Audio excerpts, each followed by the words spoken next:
most of this talk today is going to be addressing women's health issues, really geared towards women's health 40 to 60, okay? And the main thing from a physical point of view that's occurring within this age group is we're going through menopause, whether we've gone through it or we've recently completed the menopausal process, okay? So menopause is the normal natural transition that begins between roughly the ages of 35 to 55, depending on the individual. That will change. But during this time, women's ovaries will get smaller and stop producing what's really critical here, the hormones estrogen and progesterone. Okay? And they're in control of the menstrual cycle. So women's eggs are depleted and fertility declines, and eventually women no longer fall pregnant. So it's all a natural transition of life. What we're going to look at today is in particular how this impacts our physical health and what we need to really be aware of to really maximise any potential health issues that arise from this part of our life. So the 3 stages of the menopausal process. We have premenopause, which essentially is a 3 to 5 year period before we go through menopause. It's marked by the first reduction of our estrogen levels, and typically women enter into premenopause in their late 40s. Okay?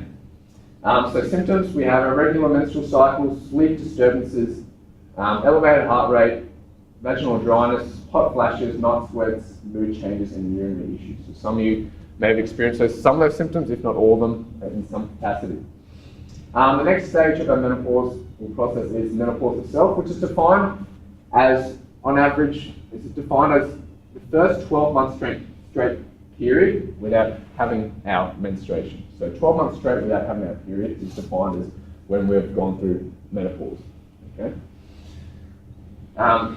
And the above symptoms may continue. On average, most women are about 51 to 52 when they enter into menopause. Okay? And then finally, we have postmenopause, which is pretty much the period after we've gone through menopause, which starts after 1 year has passed since our last menstrual cycle, and the above symptoms may continue. And on average, this whole process may take 1 to 3 years, depending on the individual. That's always an average, so some will be longer, some will be shorter. Okay. So in all 3 stages of menopause, it sees a decrease in estrogen, which is really the critical thing we're concerned with what we're going to be talking about today. So estrogen is very beneficial to the body. It's really important. So a couple of key functions for estrogen are, it increases our good cholesterol, so our HDL, so a higher density lipoprotein, which is our good cholesterol. That's what estrogen boosts. It also decreases our bad cholesterol. So from a cardiovascular health perspective, it's very, very important in that aspect. It also reduces our bone resorption and increases our bone formation, which is critical for our bone density. And finally, it's an important regulator for body weight and insulin sensitivity. So basically, we'll just make a note of these things because it's going to be important to remember what estrogen does. So basically, estrogen, from a health perspective, so it increases our good cholesterol, it decreases our bad cholesterol,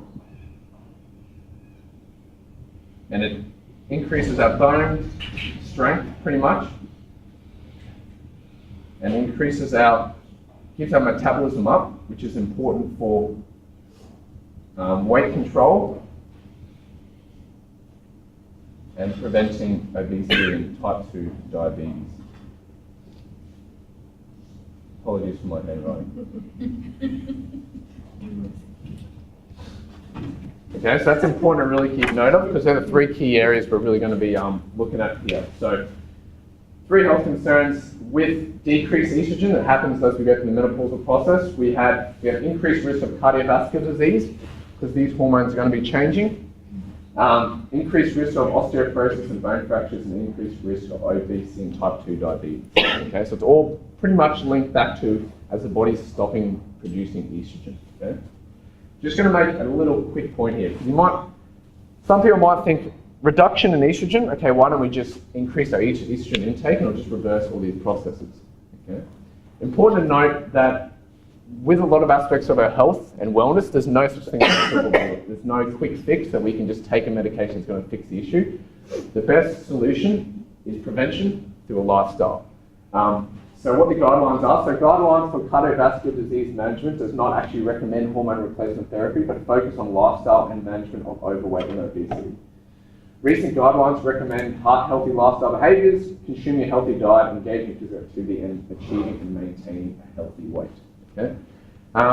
Hormone replacement therapy may help these issues, but like anything you do that isn't necessarily a natural way of occurring, other issues arise elsewhere, which we won't go into. So really looking at a prevention from a lifestyle point of view rather than a medication point of view. All right, so cardiovascular. So cardiovascular disease is one of the leading causes of women aged Australia's postmenopausal women. So estrogen, as we mentioned, really helps to protect the body against cardiovascular disease, mainly because of its effect on cholesterol. So it increases our good cholesterol, decreases our bad cholesterol, which is important for avoiding atherosclerosis, which is our clogged arteries, okay? Which then leads to hypertension and all these other issues. So the drop in estrogen that occurs with menopause reduces this protection, and there's increased risk factors of cardiovascular disease, the normal ones you'd hear. So we have our cigarette smoking, family history of the disease, excess weight, low levels of physical activity, high blood pressure, diabetes, and stress. Okay, so sounds like a lot of symptoms, but a lot of things can be overcome with with physical activity and lifestyle. Okay. Osteoporosis. So osteoporosis is categorized by a decrease in bone density, which can result in fragile bones and risk of fracture. So very, very critical as we age. Unfortunately, we start to lose bone mineral density. Unless we actively take steps to improve it, it's only going to go one way. Okay? Unfortunately, we can't just rest on our laurels and maintain our bone mineral density. Okay? And particularly once we've gone through menopause, because we've reduced the estrogen intake, we need to take steps to really maximize our bone strength, which we'll discuss very soon. So it's important for women to do regular weight-bearing exercises, which is important to note, to ensure your bones are strong. So loss of ovarian functions and changes in estrogen are associated with a significant increase in prevalence of osteoporosis. And once again, increased risk factors are cigarette smoking, low levels of physical activity, and low intake of calcium and vitamin D. Okay? That's one of the big benefits of actually natural sunlight is vitamin D. Obesity and type 2 diabetes. So the prevalence of obesity, which is closely associated with our cardiovascular disease and correlates with bone mineral density loss, increases significantly in women as they reach the age of 40, and the prevalence reaches 65% between 40 to 59. So 65% of people developing obesity as they age above 40. And 73.8% in women over the age of 60. So not only is the weight increase from a drop in estrogen, it's also because of a decrease in energy expenditure, which is kind of linked to estrogen in a way, because estrogen is important in our metabolic rate. So what's happening here is that when we were younger and we had estrogen being produced, we could eat certain foods and exercise a certain way, and our energy expenditure was at a certain level. So it's actually higher. Just to maintain your own body weight, you actually burn more energy on a daily basis.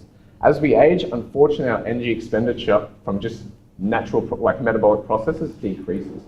So as we age, it's probably more important to actually increase the amount of physical activity we're doing or decreasing the amount of food intake, because that balance is starting to skew in a different direction. So we essentially can't get away with what we used to. We have to really become consciously aware and make a conscious effort to increase our energy expenditure. So physical activity as we age becomes even more crucial than when we're young. And as always, the earlier you start and the earlier you get into that routine, the better it's going to be for yourself. So basically what's happening is estrogen reduction decreases our metabolic function and leads to type 2 diabetes. So the link to our insulin sensitivity, which we'll discuss a little bit soon. All right, so what can we do to aid in the prevention of these physical health concerns? So basically from what we're looking at here is what sort of physical activity and movement can we do to address these health concerns? So the main three health concerns, let's write them up again so we're aware of them. So we've got increased risk of cardiovascular disease, increased risk of osteoporosis, and increased risk of type 2 diabetes and obesity.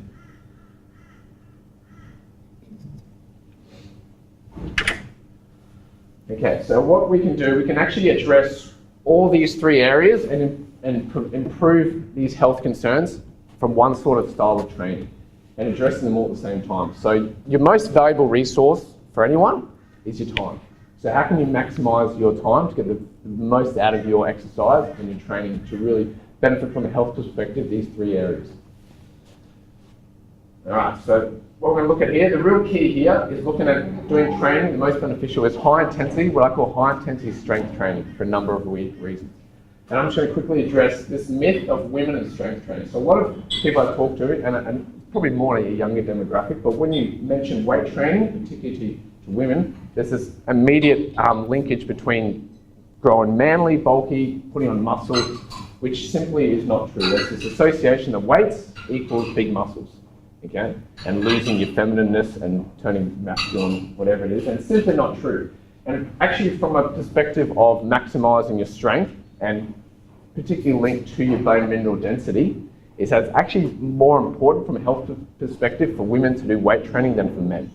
Because unfortunately, women don't have the same hormones, genetic makeup as men, and actually need to take active steps to really maintain and actually improve their muscle mass and their strength levels, which is all very important for all three of these things. So I just want to make that clear. All right, so next we're going to cover, get a bit of background. We've got our muscle fiber types, okay, which is all linked back to our strength.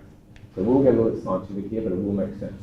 So we have three different muscle fiber types. We've got type 1. Type 1 are essentially our endurance muscle fiber types. So think of marathon runners having lots of type 1 fibers. These are the ones that you can run for hours on end. They can't do a high capacity of exercise, and that they can't maximize your strength, but they can allow you to exercise for a long time at low intensity. So think marathon runners, cross-country skiers, long-distance swimmers have lots of these type 1 type fibers. Okay? Next we've got type 2A. These are our fast-twitch oxidative fibers, meaning they're designed to produce sustained, powerful and strong contractions for a longer period than a type 1. But like anything, they produce more force, but they fatigue earlier than our type 1. Okay? So type 2 produce more force than type 1, but they fatigue earlier. Type 1 produce less force, but they fatigue later. Okay? Then finally we have our type 2B. Okay? So these are your fast twitch. Think of maximal effort. So sprinters only doing like 10 seconds of work, they're really recruiting the type 2B, but they fatigue even faster than your type 2A. But they're critical for generating maximal force and maximal strength. Okay, so it's important from a functional point of view, which we'll discuss very soon, to have these type 2B fibers. So we have a little diagram here, which you're not going to see too well. So essentially what we've got here is your type 1 fibers are the first ones your body recruits. Okay, so say you go out for a walk, you start walking, you're only going to be using your type 1 fibers, they're the first ones you recruit. Say you start to move into a faster jog, your body's going to start recruiting your type 2A because it needs a higher demand than it needed as a walk. And then say for some reason a dog starts chasing you, you need to sprint, you then are into your type 2B, where you need to run as fast as you can, and this may only last 5 to 10 seconds, but you've entered that type 2B muscle fibers, okay? The key to note here with these muscle fibers is that if you don't actively train them, so this is the big, not issue, but if we're only doing low intensity exercise, we're never working these type 2A or type 2B muscle fibers.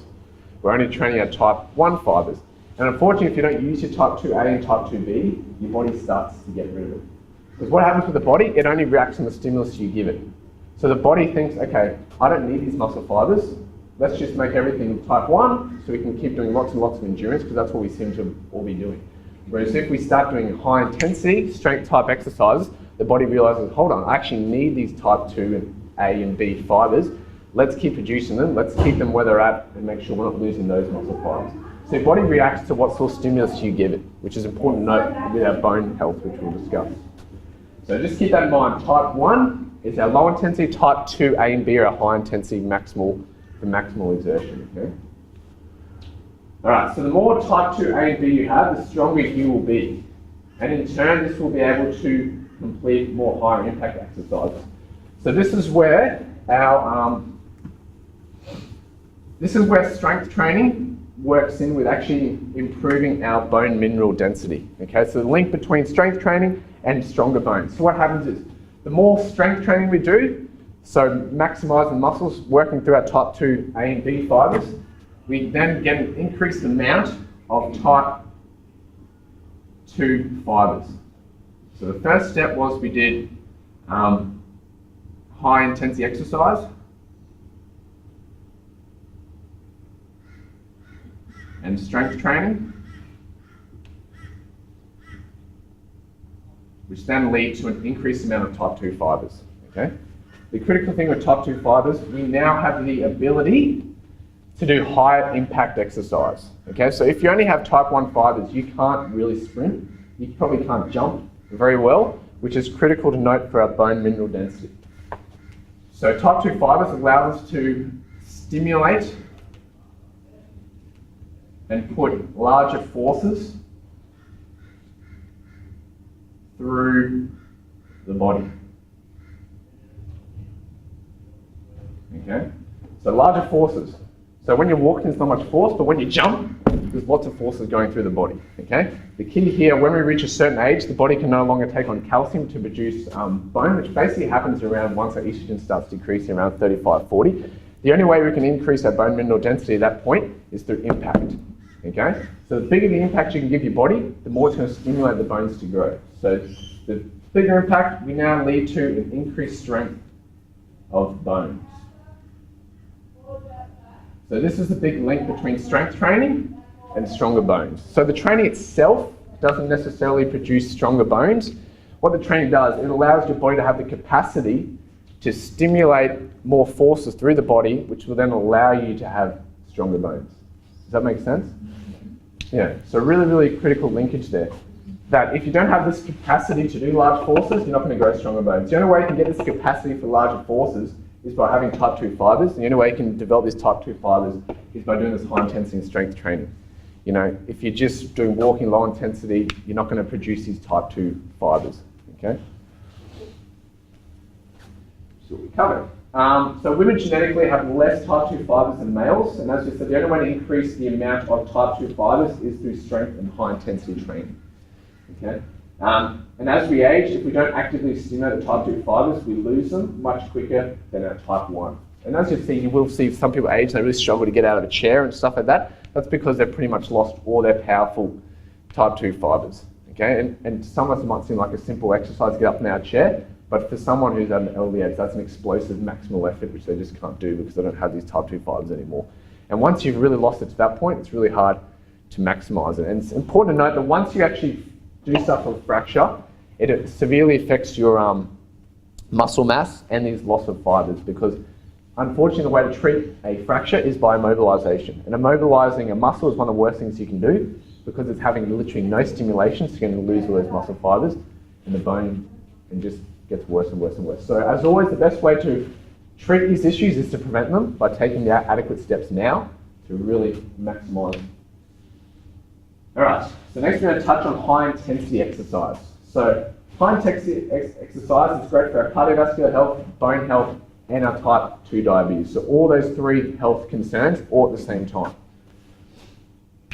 So what it basically does, it increases our metabolism during post-exercise. So we found that as estrogen decrease, our metabolism decreases as well, which from a obesity point of view is not fantastic. So what we can do is by the style of training we do, so training at a high intensity will promote the body to go into a high metabolism because it's going to be in an oxygen deficit. Okay, so basically what we're saying is you might only exercise for 10 minutes at a high intensity, but for the next couple of hours, your body is going to be burning calories to kind of catch up with what just happened. Whereas at low intensity, that doesn't occur. Generally, as soon as you finish exercising, you finish. The body doesn't have this catch-up effect. The elevated heart rate we get leads to an improved VO2 max. So essentially, VO2 max is the maximum amount of oxygen your body can uptake at any time. So the more oxygen you can take in, the better, essentially. So your body gets more efficient at its transport system. So it gets better at getting rid of waste and bringing on good quality of oxygen. So you find when you start exercising, you start breathing faster. The reason for that is your body trying to get rid of waste and bring in more oxygen. Okay, so when you breathe out, you're getting rid of what you don't need. When you breathe in, you're breathing in what your body needs. So that's why we start to pant when we exercise at a higher intensity. And what it also does, high intensity exercise, actually improves our insulin sensitivity. So really, really important for type 2 diabetes, even with people suffering from diabetes already. So a 2015 study found participants at risk of or with type 2 diabetes experienced reductions in fasting glucose when undertaking a high intensity training regime. So they found that with high intensity training, you can actually start to reverse the the effects of type 2 diabetes. So essentially what happens with type 2 diabetes, the blood sugar levels have been at an elevated level for so long that the body kind of becomes immune to this blood sugar and the insulin effect, and that it's lost control of controlling these levels. But what we can do, they've found with high intensity exercise, is the body can start to regain this sensitivity and this insulin control to a certain degree, which is really interesting, because rather than relying on medication, other sources, we can start to take active steps through exercise to take control of our glucose levels for those who are suffering from type 2 diabetes. All right, so high intensity benefits once again, so you're not going to read most of these. But in 2013, there was a big study done at Norwegian University of Science and Technology, really focusing on high intensity exercise. So what they did was, they looked at VO2 max. So VO2 max is the max amount of oxygen you can uptake at once. So they did a VO2 max test when they started, and then they did a VO2 max test when they finished, okay? And they do a whole gas analysis to figure it out, but essentially they got two different scores for these groups of people. They had 112 people who all had cardiovascular disease, and they put them through a 12-week high-intensity program. So the high-intensity program consisted of 12-minute sessions. The sessions were 3 minutes of high-intensity exercise with a 4-minute break. So 4 minutes of high-intensity exercise with a 3-minute break, and they would do that 3 times. So 12 minutes of exercise, and they did this session on average 2 times a week. So in total, they only did 24 minutes of exercise for the whole week, but the key here was it was done at a high intensity. Okay, so important to note, just 24 minutes of exercise, and we'll see what sort of results they got. So 3 different exercises they did. They had either one group was running or walking a treadmill, second group was walked uphill outdoors, a third group trained in a group. When comparing VO2 max before and after the training period, it was found that the number of training sessions, the subject's age, and their baseline fitness levels had no impact. Okay? So they found that the length of time they were training had no impact on their improvement in VO2 max, which then correlates to their cardiovascular health. So training for longer doesn't necessarily mean better. Okay? But what they found was the intensity of the intervals had a significant effect and seems to be the most important characteristic on the effective interval session. So what they actually found was most important wasn't the length of the session, but rather the intensity that we trained at. So the most important thing from a health perspective when we exercise is the intensity that we train at, okay, rather than the length of sessions. So really, really important to keep that in mind. So high intensity training was defined as when an individual's heart rate during the intensive period was 85 to 95% of the heart rate max, okay? Which means your maximal heart rate for most people will be somewhere around 170, 180. They were training almost at that high intensity, that maximal heart rate, which was their best gauge to figure out the intensity they were at. And the big thing that they found here, overall the VO2 max levels increased by 11.9% after an average of only 23.4 training sessions during 12-week period. So within 12 weeks, during 2 sessions a week, they were able to improve their VO2 max by up to 11%, which means that their ability to bring on oxygen and get rid of waste and their cardiovascular function improved by 11% in only 12 weeks, which is a very, very significant increase, all from only doing 24 minutes of exercise a week for only 12 weeks. So 3 months of 12 minutes of exercise 2 times a week, and they were able to improve their VO2 max by 11%. Okay? And what they found that when participants exercised at an intensity that was even greater than 92% of their heart rate max, the effect was even greater. They found that even higher intensity, so as close as they could get to that 100% maximal effort, the better the effects were. So there's this dose-response relationship between the intensity level and the benefits. Okay? So critical, as we always mention, it's intensity. So nothing to do with the length, nothing to do with what the actual exercise was. From a cardiovascular health point of view, it's to do with intensity. Okay? So how best to exercise? No best way to exercise, and I'm a big subscriber of the best way to exercise is something you're going to do on a regular basis. Okay? But if you want to get the best bang for your buck from a health perspective and improve, those 3 areas we discussed with your cardiovascular health, your bone health, and avoiding obesity and type 2 diabetes, it's what I would call combining strength training and high intensity at the same time. Okay? Because we found that with strength training, as we discussed, it was recruiting those type 2B fibers, which means we're doing a maximal effort. So doing a 10-second sprint is a maximal effort, which will get your heart rate through the roof, and you'll get a lot of benefits from that. Okay, so we're combining strength, and we're also combining intensity at the same time. Okay, some of you might have, with my own training I've done with you guys, where we hop in the machine, we do about 15 reps, then 10 reps, then 5 reps. So what we're doing there is training strength and our fibers at the same time. So what I do with a couple of guys, we hop onto a machine, so it's like a chest press, we put it to a light weight, we do 15 reps, no break, straight away we make it heavier. So 15 reps, we're working to the type 1 fibers. We then put it down to 10 reps, we make it heavier straight away, so heart rate's staying elevated. And then we're working to our type 2A, ideally pushing to fatigue for 10 reps. Straight away we make it heavier, and we're doing 5 reps. Okay, so then we're working through our type 2B fibers. So what's happened there, we've worked continuously for 30 seconds. So we've kept the heart rate elevated, but at the same time we've actually made that muscle a lot stronger because we've stimulated those type 2B fibers. Okay, so you can combine both at the same time. All right, so what exactly is strength training? Okay, to me, strength training is anything that's going to promote the use of your type 2B fibers. So strength training doesn't mean going to the gym doing a bench press or squat. For some person, it could just be running up a hill, it could just be doing jump squats because it means you're using those high intensity fibers. Okay, so you can use body weight for strength training as well. Doesn't mean you have to hit the gym and do those generally sort of associated exercises. So it's anything that recruits those type 2B muscle fibers and type 2A. Okay, so with that in mind, it means that the exercise you're doing shouldn't last any longer than a minute, 2 minutes. Because if it's going for longer than 2 minutes and you can keep doing it, it means you're using your type 1 fibers, and in all honesty, you're not working hard enough. Okay? It should only last a small period. That's the whole point of high intensity interval training. If the exercise itself is lasting 10 minutes, you don't need a break, you're not exercising at the intensity that's required. But like anything, you'll be figuring out for yourself what high intensity actually feels like. Because a lot of us haven't really maxed out on what it feels like to train 100%. Because it isn't necessarily pleasant. The good benefit of it doesn't last a long time. So as we're saying, generally the more difficult and strenuous high intensity an exercise is, the more we'll be recruiting our type 2 fibers. So think of sprinting, think of jumping, as opposed to walking or cycling, which you do for a long time. So it shouldn't be able to last a long time.